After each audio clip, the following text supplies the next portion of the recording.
1775, the American Revolutionary War began as the American colonies sought to detach from England and its oppressive monarchy.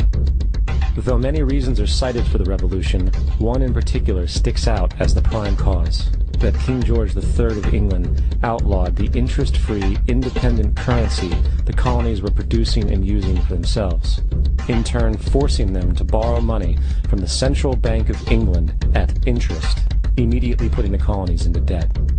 And as Benjamin Franklin later wrote, the refusal of King George III to allow the colonies to operate an honest money system which freed the ordinary man from the clutches of the money manipulators was probably the prime cause of the revolution.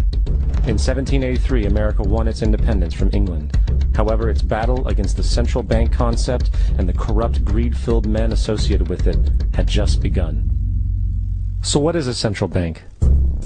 A central bank is an institution that produces the currency of an entire nation. Based on historical precedent, two specific powers are inherent in central banking practice: the control of interest rates and the control of the money supply, or inflation. The central bank does not simply supply a government's economy with money, it loans it to them at interest.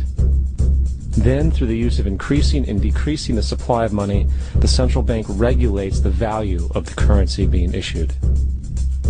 It is critical to understand that the entire structure of this system can only produce one thing in the long run: debt. It doesn't take a lot of ingenuity to figure this scam out. For every single dollar produced by the central bank is loaned at interest. That means every single dollar produced is actually the dollar plus a certain percent of debt based on that dollar. And since the central bank has the monopoly over the production of the currency for the entire country, and they loan each dollar out with immediate debt attached to it, where does the money to pay for the debt come from? It can only come from the central bank again, which means the central bank has to perpetually increase its money supply to temporarily cover the outstanding debt created, which in turn, since that new money is loaned out at interest as well, creates even more debt. The end result of this system without fail is slavery, for it is impossible for the government and thus the public to ever come out of the self-generating debt. The founding fathers of this country were well aware of this.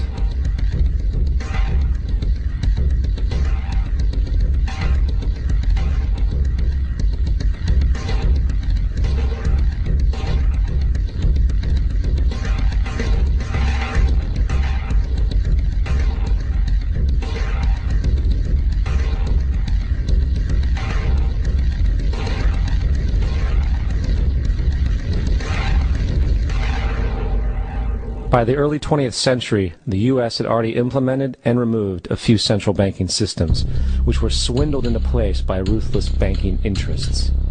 At this time, the dominant families in the banking and business world were the Rockefellers, the Morgans, the Warburgs, the Rothschilds. And in the early 1900s, they sought to push, once again, legislation to create another central bank. However, they knew the government and public were very weary of such an institution, so they needed to create an incident to affect public opinion.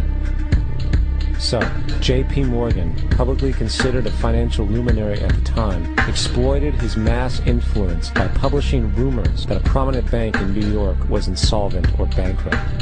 Morgan knew this would cause mass hysteria, which would affect other banks as well. And it did. The public, in fear of losing their deposits, immediately began mass withdrawals. Consequently, the banks were forced to call in their loans, causing the recipients to sell their property, and thus a spiral of bankruptcies, repossessions, and turmoil emerged. Putting the pieces together a few years later, Frederick Allen of Life magazine wrote, "The Morgan interests took advantage to precipitate the panic, guiding it shrewdly as it progressed." Unaware of the fraud, the Panic of 1907 led to a congressional investigation headed by Senator Nelson Aldrich, who had intimate ties to the banking cartels and later became part of the Rockefeller family through marriage. The commission, led by Aldrich, recommended a central bank should be implemented so a panic like 1907 could never happen again. This was the spark the international bankers needed to initiate their plan. In 1910, a secret meeting was held at a J.P. Morgan estate on Jekyll Island off the coast of Georgia. It was there that the central banking bill called the Federal Reserve Act was written. This legislation was written by bankers, not lawmakers. This meeting was so secretive, so concealed from government and public knowledge, that the 10 or so figures who attended were told they could only use their first names in addressing each other.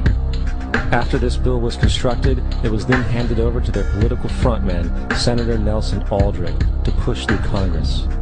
And in 1913, with heavy political sponsorship by the bankers, Woodrow Wilson became president, having already agreed to sign the Federal Reserve Act in exchange for campaign support.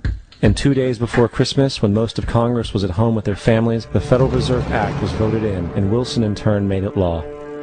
Years later, Woodrow Wilson wrote, in regret,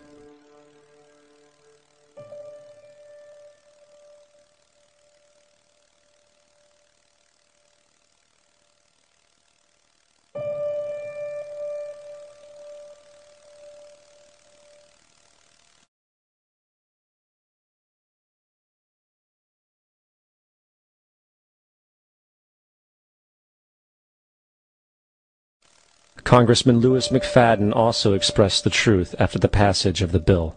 A world banking system was being set up here, a superstate controlled by international bankers, acting together to enslave the world for their own pleasure.